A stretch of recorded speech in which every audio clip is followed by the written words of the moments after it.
Hello, ladies and gentlemen, and welcome to Command List. So, I'm going to put out a bit of a bonus episode on the free feed here. Okay, so just to give people a bit of a taste of what's on the Patreon tier. So, it's only $2.50 a month, and you get all the back catalogue, and you get these little bonus episodes that I do. So, every now and then I do put them out on the free feed, but they go on way later. So, if you want them sooner and you don't want them to go behind the paywall eventually, then sign up for this tier. It's greatly appreciated, and as well as all of the liking on the socials and YouTube videos and all that sort of stuff, I really appreciate all of the likes and subscriptions and that sort of thing on that as well. But this is just to give people a bit of a taste of the extra stuff that I put out as well. So on this particular one, I'm putting out a handheld fighting games podcast I did probably about a year ago. I think it was about a year ago, where I talk about my favorite fighting games. So I hope you enjoy it, and please do seriously think about contributing to the Patreon. Like I said, I really appreciate it. It means a lot to me, and as well as all the other stuff people do to help my podcast and the channel grow, the YouTube channel grow. While I was looking at statistics, I did notice something interesting. For the first time, I've seen some listeners from the Netherlands pop up. So I just wanted to say, welcome by Command List. En dank je. Het is geweldig dat je luistert. En hopelijk jullie vinden het interessant. Again, dankjewel. So for those who don't speak Dutch, that was basically like, you're all a bunch of dickheads. The Netherlands sucks. Australia's way better. The Dutch speakers know that that's not what I said. But fun fact, I didn't have to practice that. I actually do speak Dutch, not well enough to do a whole podcast in it, obviously, but my mother is actually from Amsterdam. So that's why I thought this is really nice to see some listeners in the Netherlands pop up. Just so they can appreciate, I've got a little bit of Dutch heritage myself, and I can do a little bit of Dutch myself, right? So geweldig, right? So thanks a lot. And thank you to everyone else who's not Dutch as well. I appreciate you just as much. But obviously, if you speak a few different languages, most people cannot wait to show that off. So again, it's wonderful that we get listeners from all around the world, not just the English-speaking countries. So thank you. So without further ado, here comes the episode on handheld fighting games. I hope you enjoy it, and seriously think about subscribing and signing up for the Patreon. Stay tuned for the rest of the episode.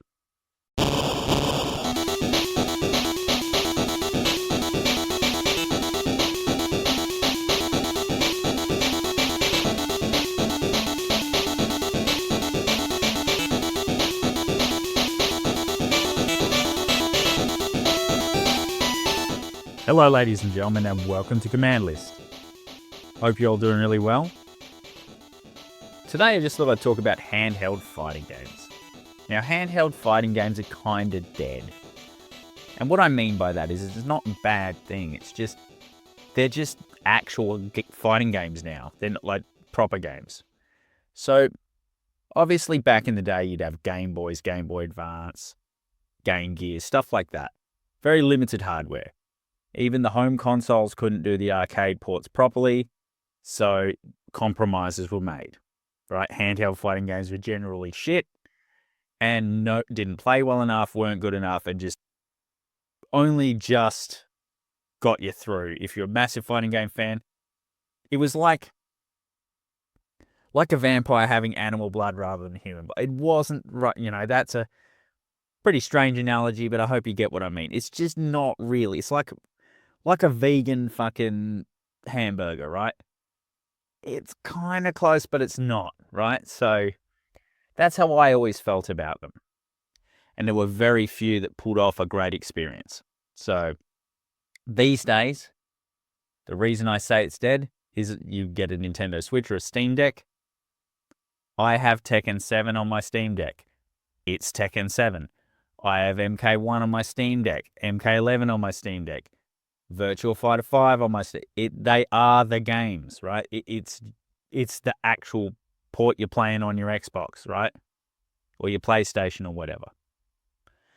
It's not really the same thing. And I mean, you could take the Nintendo Switch version of MK1 and say, yeah, that's still not a proper port. No, but most of the fighting games are, right? So most of the fighting games, aside from the 3D ones or the newer ones, work pretty well on the Switch, and they'll definitely work on the Switch too. So to me, the handheld fighting game as an inferior product or something different or an approximation or just an entirely different experience in some cases is just dead, right? But having said that, I do want to reminisce a little bit and talk about the fighting games I played, some of my favorites from handheld consoles. You can't always be in front of your console. You can't always be at an arcade. Sometimes you have to get your fix, like I said, from a suboptimal source. There are some goats for consoles that have performed well in this area. So shout out to the 3DS and to the PSP, right? So those consoles finally had enough power to get closer to the arcade, closer to the home console. So obviously you get great ports on them. Honorable mention to Killer Instinct on the Game Boy. That game fucking sucks, but it was the only way I could play Killer Instinct. I didn't have a Super Nintendo, and it was okay while I was in the car trying to kill time. What was funny is it had the full-on ultra combo finishes and shit like that. So, but it didn't play very well. And most handheld fighting games of 8-bit era fucking were awful, right? So there were some exceptions and there were some better ones, right? So Mortal Kombat 2 and 3 on the Game Boy. I believe there was some Street Fighter Alpha game on the original Game Boy that worked okay. But generally, when anything half decent was put off, it's called an impossible port. So just go over a list in no particular order. Some of my favorites, and I didn't play every single one. I'm not saying this is the best ever list. I know some are really good that I didn't get to or didn't have, when I was growing up back in the day or now even. So I'm going to start with Super Street Fighter 2 Turbo Revival for the Game Boy Advance. That was basically the Super Nintendo port of Super Street Fighter 2 Turbo, but better. They did a fantastic job of making the 4-button system work. It had Akuma, it had super combos, it had great music, it had stages from Street Fighter Alpha, in fact. It had endings. It was just a really good port of Super Street Fighter 2. So that one I slammed. I did so many hours on that on my Game Boy Advance. It was one of my favorite games. So the Game Boy Advance version of Super Street Fighter 2 Turbo, fucking top notch. It would still hold up probably today. Next, and I'm doing these in a sort of randomized order. It's not the first one and the last one. They're not necessarily best or worst. Ultimate Mortal Kombat for the Nintendo DS. This is a pretty much straight up arcade port of Ultimate Mortal Kombat 3, but on the Nintendo DS. It's a great game, has all the characters, the music's good, it's got all the fatalities. If you want your Ultimate Mortal Kombat 3 fix on the go, this is the game. I do believe it has the puzzle game as well, which is cool. It's not obviously enough to make a game in and of itself, but it's still a pretty good thing to put in. But it does suffer for the same problems Ultimate Mortal Kombat 3 does. Shitty, fucking really hard, the arcade port, really fucking hard AI. But if you love your Ultimate Mortal Kombat 3, this is a great on-the-go fix. Okay. Now, Tekken 3D Prime for the 3DS. This is basically a sort of Tekken 5.5 sort of thing. It's got 41 fighters, so it's similar roster to Tekken Tag 2. Oh, by the way, Turbo Revival, November 2001. Ultimate Mortal Kombat, December 2007. So, for a 2007 game, Ultimate Mortal Kombat probably should add a little bit of extra tweaks to it. But Tekken 3D Prime, like I just said, it has the 3D effects that I didn't give a fuck about. It also had a movie on it. Is it Blood something or other? It's a Tekken movie. It's pretty good. You can watch that on the cartridge as well on your 3DS. That came out in February 2012. Solid port of Tekken for a handheld. Very fun. I couldn't not put a Tekken game on here. It was either going to be this or something from the PSP, but this is the one I played the most. So, loved Tekken 3D Prime for 3DS. And it's basically one of your only real decent Tekken experiences on the go, since they didn't port any Tekken games to the Nintendo Switch. Maybe that'll change, but Bamco doesn't seem to care about the Switch at the moment. maybe that, like I said, I suspect that'll change with the Switch too. Next is Street Fighter Alpha 3 Max for the PSP. March 2006 this came out. This is just the ultimate version of Street Fighter Alpha 3, right? So it's a fantastic game. It's got all the characters, all the modes. I believe it's got World Tour. Yeah, it's got World Tour mode as well, I think. It's got the fucking... Yeah, it's basically your ultimate port. Aside from Street Fighter Alpha 3 Upper, which was a close... I nearly put that on here. That's from the Game Boy Advance. That's a bit of an impossible port, but I went with the PSP version. That's the one I have, and that's the one I played. Great port. No 2-player on it, but yeah, if you want a single-player Street Fighter Alpha 3 experience, this is the one. So we'll do episodes, and a couple of these games I've done episodes about, right? So now we've got, how could you leave this one off? You've got to have this one on, right? SNK versus Capcom Match of the Millennium for the Neo Geo Pocket Color. This came out in November 1999. What to say about it? This is a handheld fighting game with limited hardware that actually worked. It feels good. It's got everything in it. Super combos, shit tons of characters. All the music, it's chiptune type music. All the music from each character, it touches all the nostalgia stuff. We didn't get the Neo Geo Pocket Color here in Australia, but I did play it on my Switch. And I have played this before, and I actually own this game on the Switch and play it a lot. It's fucking sick. It comes out on Steam. It's very cheap. I would recommend everyone get it. Right, so I couldn't omit that. In fact, this game is so popular and so beloved. There's a Pocket Rumble. I did an episode on a game called Pocket Rumble, which is basically just inspired by this game. So it also has some fucking funny mini game shit on it. Like it's got like a shooting game and a treasure hunt game and stuff like that. I never really play it, so you have to go check that out for yourself, but that's pretty funny too. Okay. Next on the list, Super Street Fighter 4 3D edition for the 3DS. So you can see the 3DS was aside from the shitty small D-pad, the 3DS was a great handheld fighting game console. Now, this game was Super Street Fighter 4, right? It had 3D effects. Again, I didn't really go in for much of that. I didn't give a fuck about that stuff. But it also had on the touchscreen below, you could do all the special moves with no cooldowns and shit like that. So you could choose charge characters and just fucking spam those buttons on the bottom, those shortcuts.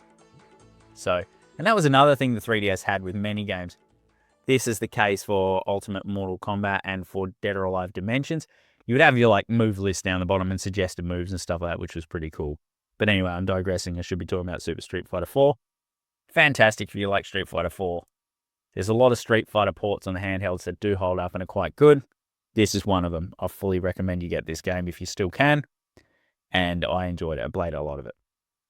Now, I alluded to my last one I was going to bring up, Dead or Alive Dimensions. I have done an episode on this, so you can go and check that out if you like. Dead or Alive Dimensions is a retelling of the story from 1 to 4. It's a really good game.